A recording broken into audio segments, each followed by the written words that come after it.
আসসালামু আলাইকুম প্রিয় শিক্ষার্থীবৃন্দ, সবাই কেমন আছো? আশা করি তোমরা সবাই খুব ভালো আছো। তোমাদের সবাইকে লার্ন উইথ রাত্রি আক্তার লোপা ইউটিউব চ্যানেলে স্বাগতম। আমি রাত্রি। আজকে তোমাদের মাঝে আমি পঞ্চম শ্রেণীর প্রাথমিক বিজ্ঞান বইয়ের দ্বিতীয় অধ্যায় দ্বিতীয় অধ্যায়ে আছে হচ্ছে জীব ও পরিবেশের পারস্পরিক নির্ভরশীলতা। এই অধ্যায়ের অনুশীলন নিয়ে আলোচনা করব। তোমরা রিডিংগুলো নিজেরা পড়ে নেবে। রিডিংয়ের মধ্যেই কিন্তু অনুশীলনের প্রতিটি প্রশ্নের উত্তর রয়েছে। রিডিং ভালো মতো পড়তে পারলে, তোমরা পড়লে যদি বুঝে বুঝে পড়ো তাহলে কিন্তু তোমরা সঠিক উত্তর বলো, শূন্যস্থান বলো, বাম ডান বলো, এগুলো সঠিকভাবে উত্তর লিখতে পারবে যেখান থেকে আসলে। এখন রিডিংয়ের বাইরে কিন্তু কিছুই দেবে না, তোমরা তাই রিডিংটা ভালো মতো পড়ে নেবে, ঠিক আছে? এর থেকেই কিন্তু তোমাদের যদি প্রশ্ন বানিয়ে দেয় সেগুলো তোমরা লিখতে পারবে। রিডিংয়ের বাইরে তোমাদের কিছুই দেবে না। আমরা আজকে রিডিং নিয়ে আলোচনা করব না, আমরা আজকে শুধু দ্বিতীয় অধ্যায়ের যে অনুশীলনী রয়েছে সেগুলোর সমাধান করব। 1 নম্বরে আছে সঠিক উত্তরে টিক চিহ্ন দিই। আচ্ছা, কথা আছে জীবজগতের সকল শক্তির উৎস কি? সকল শক্তির উৎস আমরা জানি সূর্য, তাহলে আমাদের সূর্য আছে প্রথমেই, তাহলে সকল শক্তির উৎস হচ্ছে সূর্য। তারপর ক্ষতে আছে নিচের কোন উপাদানের জন্য উদ্ভিদ প্রাণীর উপর নির্ভরশীল? আচ্ছা, উদ্ভিদ প্রাণীর উপর নির্ভরশীল কেন বলো তো? উদ্ভিদ কিসের জন্য? অক্সিজেনের জন্য না। ও প্রাণী কিন্তু অক্সিজেন দেয় না, অক্সিজেন গ্রহণ করে। তাহলে কিসের জন্য? কার্বন ডাইঅক্সাইডের জন্য।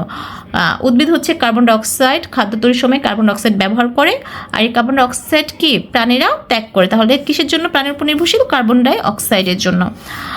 তারপর গ, খাদ্য শৃঙ্খলে উৎপাদক কোনটি? খাদ্য শৃঙ্খলে উৎপাদক কোনটি বলতো? ছত্রাক, সবুজ উদ্ভিদ, পশুর খামার না কলকারখানা? সবুজ উদ্ভিদ। খাদ্য শৃঙ্খলে উৎপাদক হচ্ছে সবুজ উদ্ভিদ।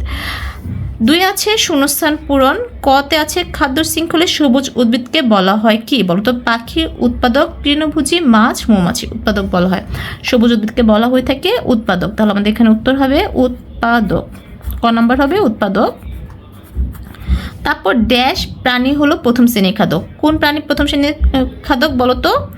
তৃণভোজী প্রাণী হলো প্রথম শ্রেণীর খাদক, ঠিক আছে? তাহলে এখানে হবে তৃণভোজী প্রাণী হলো প্রথম শ্রেণীর খাদক।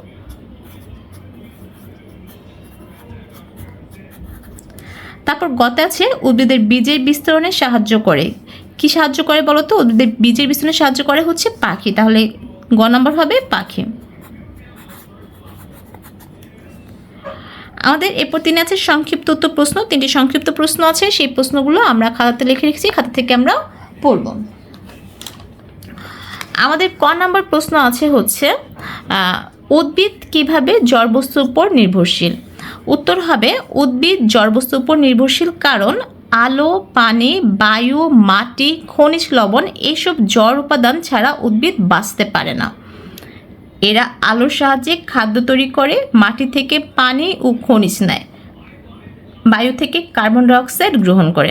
মূলত এসব থেকে জন্য কি উদ্ভিদ জড়বস্তুর উপর নির্ভরশীল। তারপর হচ্ছে গ, উদ্ভিদ বংশবৃদ্ধির জন্য প্রাণীর উপর কিভাবে নির্ভরশীল? আচ্ছা, কিভাবে প্রাণীর উপর নির্ভরশীল সেটা আমরা জানবো।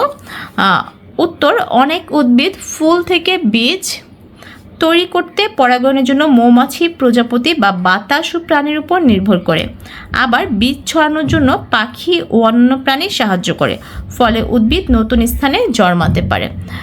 যেহেতু সংক্ষিপ্ত প্রশ্ন, আমি একদম সংক্ষেপে উত্তরগুলো লিখেছি। এরকম করে লিখতে পারলেও কিন্তু সংক্ষিপ্ত প্রশ্ন যে 3 মার্ক থাকে সেই মার্কগুলো তোমরা পেয়ে যাবে।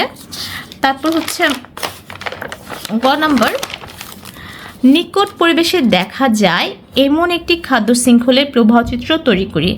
উত্তর হবে আমাদের নিকট পরিবেশে দেখা যায় এমন খাদ্য শৃঙ্খলের প্রবাহচিত্র হচ্ছে প্রথমে থাকবে হচ্ছে ঘাস, তারপর হচ্ছে ঘাস থেকে পোকা, পোকা হচ্ছে থেকে ব্যাঙ, ব্যাঙ থেকে সাপ এবং সাপ থেকে শিয়াল, এভাবে যাবে। তাহলে কি প্রথমে ঘাস কিন্তু খায় পোকারা, পোকা খায় আবার ব্যাঙ, ব্যাঙ খায় আবার সাপ, সাপকে আবার কে খায়? শিয়াল খায়, ঠিক আছে? এইভাবে আমাদের কি খাদ্য শৃঙ্খলের প্রবাহচিত্র এটা। তারপর 4 নম্বর মানে বর্ণনামূলক প্রশ্নে আছে হচ্ছে, বর্ণনা প্রশ্নে ক নম্বরে আছে কি? ক নম্বরে আছে হচ্ছে উদ্ভিদের উপর মানুষ ও অন্যান্য প্রাণী কিভাবে নির্ভরশীল? আচ্ছা, উদ্ভিদের উপর মানুষ এবং অন্যান্য প্রাণী কিভাবে নির্ভরশীল? এর উত্তর হবে উদ্ভিদ মানুষের ও অন্য প্রাণীর জীবন ধারণে অত্যন্ত গুরুত্বপূর্ণ। মানুষ প্রতিদিন যে খাবার খায়, যেমন ভাত, আটা, ডাল, শাকসবজি, ফল, এসব উদ্ভিদ থেকে আসে। উদ্ভিদ থেকে অক্সিজেন উৎপন্ন হয়, যা শ্বাস গ্রহণের জন্য অপরিহার্য। এছাড়াও উদ্ভিদ মানুষকে ঘর বাড়ি, আসবাবপত্র, পোশাক, ওষুধ, কাঠ ইত্যাদি দেয়। প্রাণীর ক্ষেত্রেও উদ্ভিদ গুরুত্বপূর্ণ। অনেক প্রাণী উদ্ভিদ খেয়ে বেঁচে থাকে, যেমন গরু, ছাগল, হরিণ। উদ্ভিদের পাতা, ফুল, বীজ ও ফলও ছোট প্রাণীর খাদ্য হিসেবে ব্যবহৃত হয়।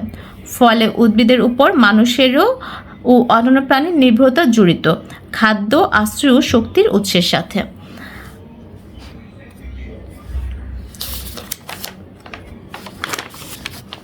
আমাদের খ নম্বর প্রশ্ন হচ্ছে, পরিবেশের উপাদানগুলোর ভারসাম্য রক্ষা করা প্রয়োজন কেন? আচ্ছা, পরিবেশের উপাদানগুলোর ভারসাম্য রক্ষা করা অবশ্যই প্রয়োজন। এটার উত্তর হবে হচ্ছে, পরিবেশে মাটি, পানি, বায়ু, সূর্য, আলো, উদ্ভিদ ও প্রাণী এসব উপাদান একে অপরের সঙ্গে নিবিড়ভাবে সম্পর্কযুক্ত। যদি এদের কোনো একটি উপাদান কমে যায় বা বিলুপ্ত হয়, পরিবেশের ভারসাম্য নষ্ট হয়। উদাহরণস্বরূপ, বৃক্ষ কমে গেলে অক্সিজেন উৎপাদন কমে, বাতাস ও জলবায়ুর ভারসাম্যহীনতা তৈরি হয়। মাটি ও পানির প্রাকৃতিক ভারসাম্য নষ্ট হলে ফসলহানি, খরা, বন্যা ও খাদ্য সংকট দেখা দিতে পারে। জীবজগতের অস্তিত্ব বিপন্ন হয়। তাই মানুষ ও জীবের টিকে থাকার জন্য পরিবেশের সকল উপাদানের ভারসাম্য রক্ষা অপরিহার্য। তাহলে আমরা কি জানলাম? পরিবেশের বিভিন্ন উপাদানগুলোর ভারসাম্য রক্ষা কি খুবই অপরিহার্য। এই ভারসাম্য যদি রক্ষা না হয় তাহলে কি হয়? পরিবেশের প্রতিটি উপাদানের উপর খুব প্রভাব ফেলে। এইভাবে যদি প্রশ্নের উত্তরটি লিখতে পারো তাহলে তোমরা একটা সুন্দর মার্ক পাবে, ভালো মার্ক পাবে। তারপর হচ্ছে গ নাম্বার প্রশ্ন, মানে শেষ প্রশ্নটি হচ্ছে 4-এর বর্ণনামূলক প্রশ্নের, প্রাণী ও উদ্ভিদের পারস্পরিক নির্ভরতার আলোকে জীবজগতে শক্তি প্রবাহ বর্ণনা করি। আচ্ছা, উত্তর হবে, প্রাণী ও উদ্ভিদ একে অপরের উপর নির্ভরশীল। উদ্ভিদ শালকসংশ্লেষণের মাধ্যমে সূর্যের শক্তি ব্যবহার করে খাদ্য উৎপাদন করে। মানুষ ও প্রাণী এই খাদ্য গ্রহণ করে শক্তি পায়। উদ্ভিদের শক্তি প্রথম স্তরের খাদ্য হিসেবে তৃণভোজী প্রাণীতে প্রবাহিত হয়। প্রথম স্তরের খাদককে খেয়ে দ্বিতীয় স্তরের খাদক শক্তি গ্রহণ করে, যেমন ব্যাঙ বা শিয়াল। দ্বিতীয় স্তরের খাদককে খেয়ে তৃতীয় স্তরের খাদকের শক্তি পৌঁছে, যেমন সাপ, ঈগল বা বাঘ। এইভাবে শক্তি খাদ্য শৃঙ্খলের মাধ্যমে পরপর প্রবাহিত হয়। একাধিক খাদ্য শৃঙ্খল যুক্ত হলে খাদ্য জল তৈরি হয়, যা বাস্তুসংস্থানের শক্তির সমন্বয় করে। তাহলে একটাই হচ্ছে কি, প্রাণী উদ্ভিদের পারস্পরিক নির্ভরতা আলোকে জীবজগতের শক্তি প্রবাহ। তাহলে আমরা কি এই জীবজগতের শক্তি প্রবাহ একজনের থেকে আরেকজনের কাছে যায়, এটার জন্য কি হয়, উদ্ভিদ এবং প্রাণী দুইজনেরই কি প্রয়োজন হয়। ঠিক আছে, উদ্ভিদ এবং প্রাণীর উপর উদ্ভিদ নির্ভর করে কিন্তু জীবজগতের শক্তি প্রবাহটা আস্তে আস্তে হয়। যেমন উদ্ভিদ হচ্ছে প্রথম স্তরের খাদ্য, আবার এই উদ্ভিদ প্রথম স্তরের খাদক থেকে আস্তে আস্তে একদম সর্বোচ্চ স্তরের খাদকরা শক্তি পায়। তাহলে এই উদ্ভিদ এবং প্রাণীর নির্ভরশীলতা খুবই অপরিহার্য জীবজগতের শক্তির প্রবাহের জন্য। আশা করি প্রশ্নটি তোমরা বুঝতে পেরেছো, এবং এইভাবে যদি পরীক্ষাতে লিখতে পারো বুঝে তাহলে তোমরা একটা ভালো মার্ক পাবে। আজকের যে ক্লাসটি দ্বিতীয় অধ্যায়ের এই ক্লাসটির যে অনুশীলনীগুলো রয়েছিল সেই অনুশীলনীগুলো আমাদের সমাধান করা শেষ হয়েছে। তোমাদের যদি ভালো লেগে থাকে ভিডিও তাহলে অবশ্যই বন্ধুদের সাথে শেয়ার করবে, আর যদি আমার চ্যানেল নতুন হয়ে থাকো তাহলে অবশ্যই সাবস্ক্রাইব করতে ভুলবে না। সবাই ভালো থাকো, সুস্থ থাকো, আল্লাহ হাফেজ।